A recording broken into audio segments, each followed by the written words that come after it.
이제 프랑스는 뭐 어떻게 되는 건가요? 자, 새롭게 제3공화국이 선포된 프랑스에선 당시 프랑스의 수도 사령관이었던 트로쉬라는 장군을 수반으로 새 정부가 들어서는데 이 정부의 이름은 국민 방위 정부입니다. 임시정부처럼 만든 거죠? 그렇죠. 임시정부를 만든 겁니다. 그러니까 비스마르크 입장에서는 좀 황당했을 거예요. 왜냐하면 황제가 이끄는 군대에 싸워 이겼잖아. 그리고 황제를 포로로 잡았잖아요. 그럼 전쟁이 끝나야 맞는 거 아니냐? 네. 전쟁이 끝나야 된다고 생각했는데 알고 보니까 프랑스 국민들은 계속 싸우겠다라고 하는 거예요. 그렇지. 근데 프랑스 지금 진짜 정예군도 패배를 했는데 네. 시민들이 뭐 어떻게 싸운다? 그러니까 무기나 있나? 뭐 불행인지 다행인지 모르겠지만 당시 파리는 그 완벽한 요새 형태를 띠고 있었거든요. 사진 한번 보시겠어요?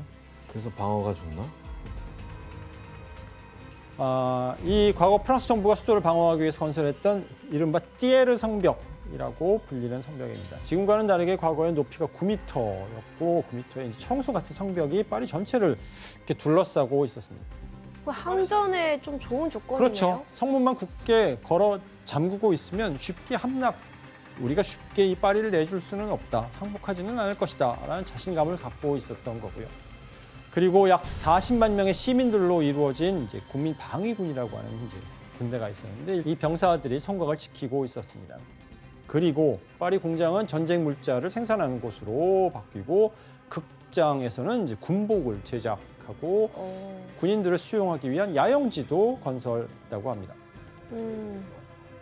그리고 먹어야 되니까 버티기 위해서 식량을 비축하기 위해서 밀가루 등의 곡물, 소금에 절인 고기, 가축 등을 이제 비축해 두기도 했고요. 독일 연방군이 도착하기 전에 어쨌든 방어를 위한 만반의 준비를 최선을 다해서 갖추고 있었던 거죠. 그러던 9월 19일 이제 독일 연방군 18만 명에 의해서 이제 파리가 완전히 포위되었습니다. 그리고 극악의 파리 봉쇄 작전이 시작됩니다.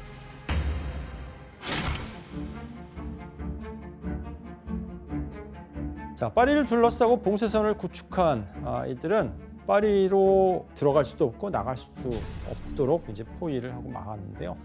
연락할 수 있는 통신 체계도 전부 차단해 버립니다. 사실 씨 근데 파리를 공격을 할 수도 있었잖아요. 근데 왜 봉쇄를 한 거예요? 이제 봉쇄를 택했던 이유가 세 가지 있었는데 하나는 일단 독일도 계속 전쟁하면서 부상자가 좀 많았었어요. 그리고 이제 또 하나는 독일이 파리뿐만 아니라 이제 다른 프랑스 지역들도 이제 점령하고 있었으니까 군대가 나뉘어져 있었거든요.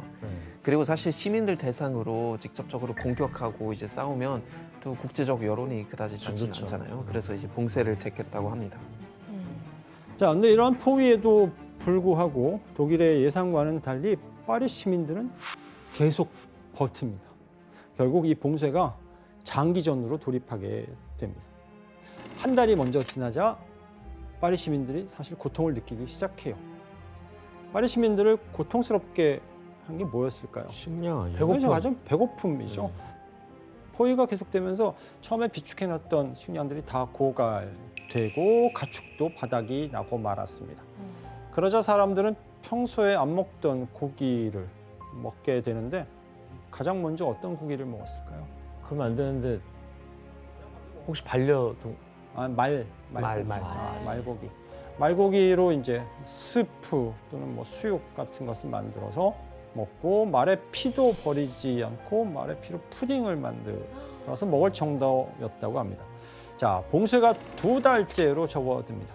말고기가 고갈됐어요. 그러자 정육점에서 굉장히 다양한 고기들을 내놓고 팔기 시작했습니다. 이거 뭘까요? 뭐가 매달려 있어요? 개인데? 개, 고양이. 아, 진짜. 근데 저 왼쪽 좌판에 있는 저건 뭘까요?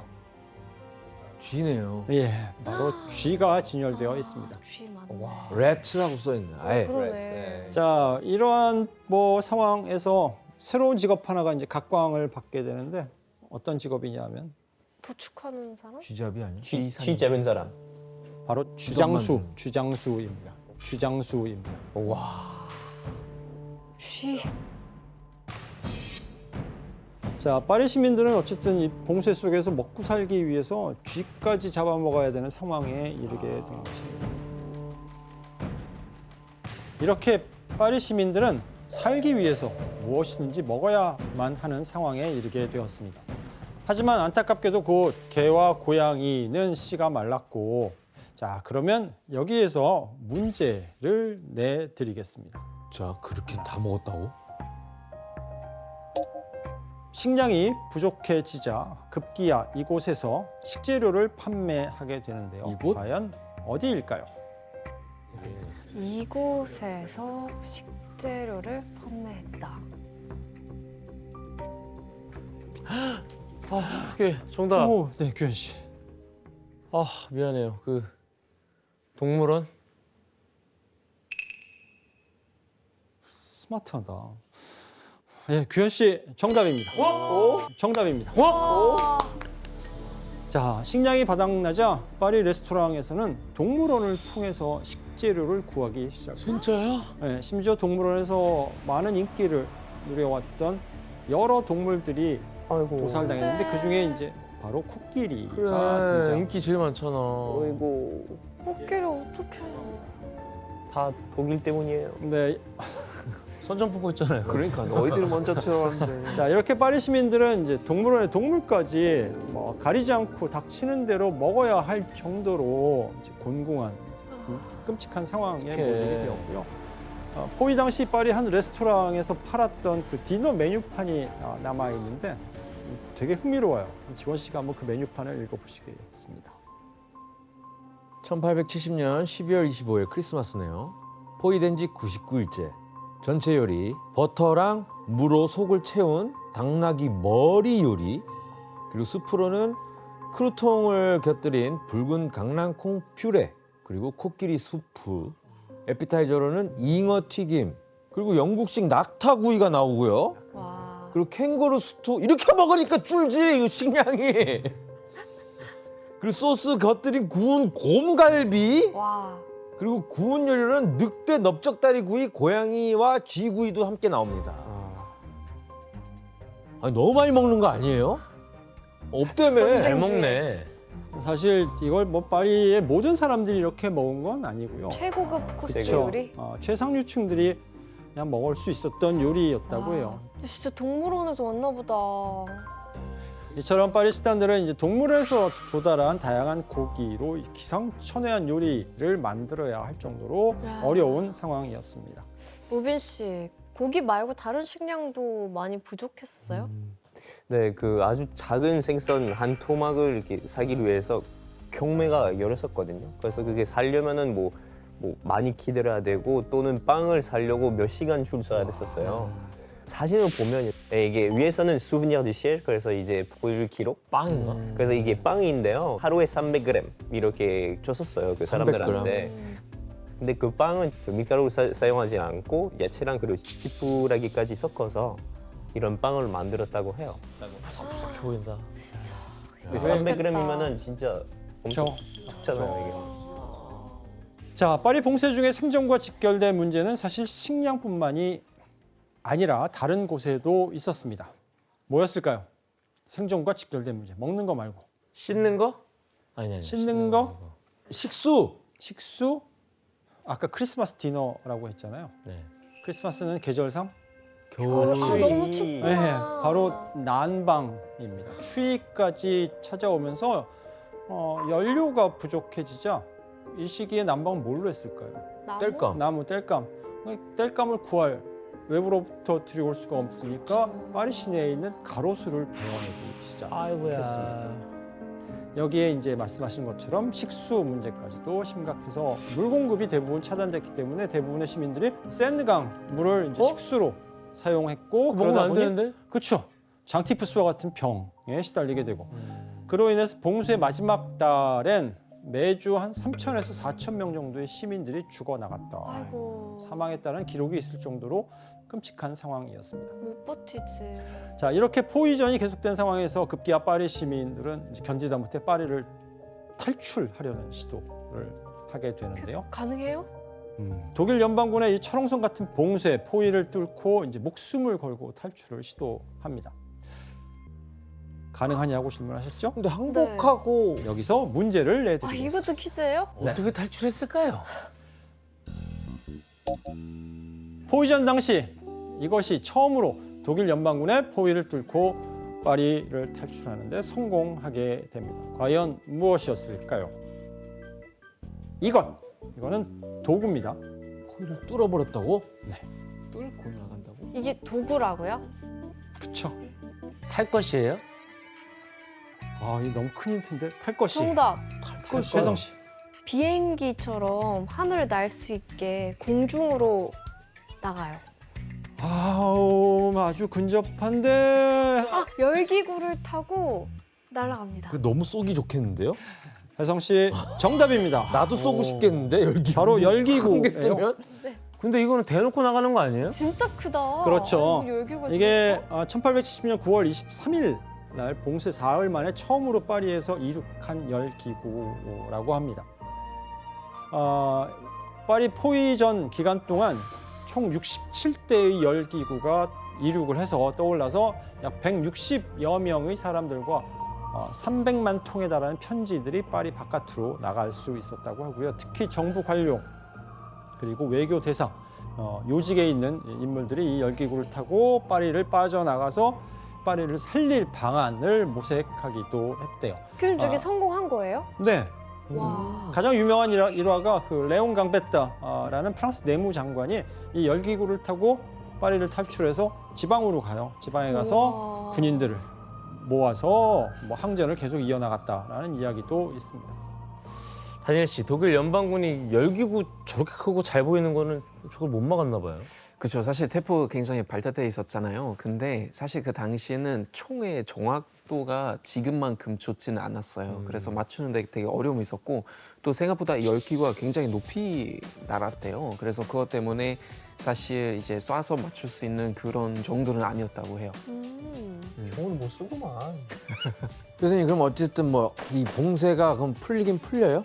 자, 봉쇄가 이렇게 계속되자 프로이센과 그리고 독일 연방군 측에서도 경제적으로, 재정적으로 많은 부담을 느끼기 시작합니다. 그래서 결국 작전에 돌입하게 되는데 어떤 작전? 봉쇄만으로는 안 되겠다. 그냥 진압.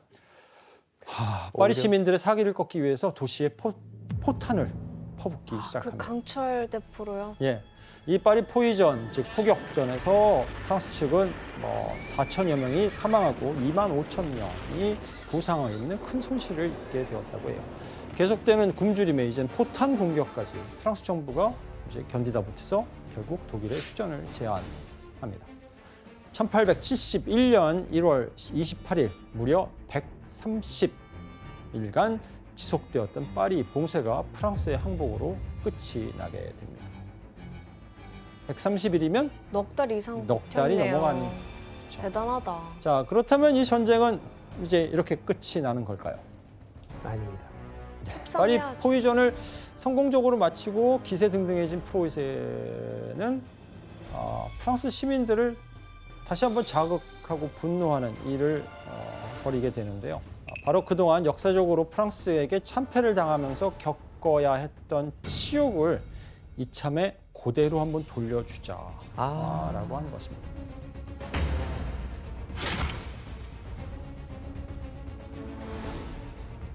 자, 프로이센은 프랑스와의 전쟁에 승리하며 이제 북독일 연방이 아닌 독일 제국을 선포하게 됩니다. 그림 보겠습니다. 어디서 본 것 이 같은데? 그림은 프로이센의 국왕인 윌헬름 1세가 단상에 서 있고 이제 그 앞에 비스마르크가 그를 바라보고 있는 장면인데 윌헬름 1세가 바로 이 그림에서 통일 독일, 즉 독일 제국을 선포하는 장면입니다. 그리고 독일 제국의 초대 황제로 오르는 그 즉위식이 열리게 됐고 그것을 묘사한 그림인데 이 즉위식이 열린 장소 어딘지 혹시 짐작하세요? 베르사유? 베르사유 궁전의 어디? 가레 거울의 방? 데 글라스. 갈레 드 글라스, 우리가 거울방이라고 부르는 그 아름다운 그 곳입니다. 베르사유 궁의 영광을 드러냈던 바로 그 상징적인 장소인데 그럼 우리나라로 치면 경복궁을, 경복궁에서 그쵸. 다른 나라 황제 즉위식이 네. 열린 거잖아요. 안 그래도 프랑스 프로이센에게 이제 군사적으로 치욕을 수모를 당하고 있던 이제 프랑스의 국민들은 이 소식을 듣고 더더욱 절망하고 또 분노를 느끼게 됩니다. 자, 근데 이게 끝이 아니에요. 이거 시작에 불과합니다. 뭐 어떤 게요? 독일에? 네, 또 프로이센이 이제 독일 제국이 프랑스에게 이제 서력하는 그 치욕을 되갚아주는 또 있어요? 네, 또 있습니다. 아 적당히 왜 하지. 그러지? 자, 파리 포위전에서 프랑스 정부가 항복하잖아요. 그러면서 뭘 또 프랑스 제3공화국의 임시 정부와 새로 세워진 선포된 이제 독일 제국 사이에 휴전 조약이 체결되는데 이 휴전 조약 내용이 프랑스 국민들에게 그야말로 이제 대굴욕을 안겨주게 됩니다. 그 내용을 혜성 씨가 뭔데? 한번 읽어보시겠습니다. 프랑스는 프로이센에 50억 프랑의 배상금을 지불한다. 배상금 지불이 완료될 때까지 프로이센군이 프랑스에 주둔한다. 프랑스는 알자스 로렌을 프로이센에 할양한다. 말이 안 너무하네요. 되는데. 내용을 들어보니까 어때? 이게 군대를 배치해놓는 일단 돈 내로라는 이야기고 돈과 땅도 그쵸? 주고. 이 조약을 통해서 프로이센은 프랑스에 50억 프랑이라고 아까 얘기했잖아요. 이게 얼마냐면 현재 가치로 따지면 약 70조에 해당하는 돈이고 당시 프랑스 국가 예산의 2년 반치? 그렇게 많이 어떻게 줘? 그러니까 어마어마한 금액이었고 여기에는 왜 이렇게 많은 돈을 요구했느냐? 과거 나폴레옹 황제 시절에 유럽 정복했잖아요. 그때 입은 피해까지도 같이 계산해서 배상해라라는 그 금액이었습니다. 야, 그런 식으로 따지면 끝도 없는데. 그쵸. 또한 독일이 그토록 원하던 알자스 로렌 지방을 이제 가져오는데 성공하게 되고요. 독일 제국은 이곳을 이제 프랑스에 뺏긴 지 뭐 200여 년 만에 다시 탈환해서 통일의 대업을 완성하게 됩니다. 자, 그리고 이런 프랑스인의 슬픔은 이제 프랑스의 소설가 우리가 도입부에 읽어봤던 그 알퐁스 도데의 마지막 수업의 배경이 되기도 합니다. 이제 내용을 어느 정도 듣다 보니 이 소설의 의미가 뭔지 아시겠죠? 이 소설을 네. 읽게 되는 프랑스인들의 마음이 어땠을까요? 너무 아팠겠어요. 아프고 뭐가 끓어오르죠? 애국심. 애국심이 이제 끓어오르게 되죠. 다니엘 씨, 그럼 알자스 로렌 지역은 지금 어느 나라에 속해 있어요? 지금 프랑스에 속해 있어요. 아. 그래서 이제 이때 독일이 가져갔지만 1차 대전 끝나고 또 배상으로 다시 프랑스에 돌려줬다가 히틀러가 이제 다시 2차 대전 때 잡았다가 또 2차 대전 우리가 패배하면서 다시 프랑스에 넘어갔던 그런 상황이었습니다. 그래서 굉장히 뭐 비운의 땅이죠. 계속. 혹시 다니엘은 뺏을 마음이 없죠? 저는 뺏을 마음이 아, 없어요. 그렇죠. 걱정하세요. 걱정하세요. 아니 예쁘긴 근데 예쁜데 알자스 사람들은 국적이 몇 번 바뀌는 거예요? 힘들겠어. 왔다 갔다 했네요. 자, 독일 제국이 된 프로이센이 이제 프랑스에 치욕적인 안갚음을 주었던 일은 이제 여기서 끝나지가 않아요. 과거 프로이센에게 한으로 남은 게 하나 또 있었는데 그 사건이 뭔지 그림을 보겠습니다. 어떤 장면일까요? 이게 뭐야? 나폴레옹인가? 자, 이거는 나폴레옹이에요. 1806년에 나폴레옹 황제가 프로이센과의 전투에서 승리하고 베를린에서 개선 행렬을 벌이던 장면입니다. 자, 그로부터 65년 후 독일 제국은 이 장면을 그대로 똑같이 하겠네요. 어디에서? 계산문 앞에서 해야죠. 파리 그쵸, 개선문에서. 파리 개선문에서 재연하게 됩니다. 아, 개선문을 배경으로 독일군이 당당하게 입성해서 과거에 당했던 그 수모를 그대로 똑같이 되갚아 했네요, 진짜. 주게 됩니다.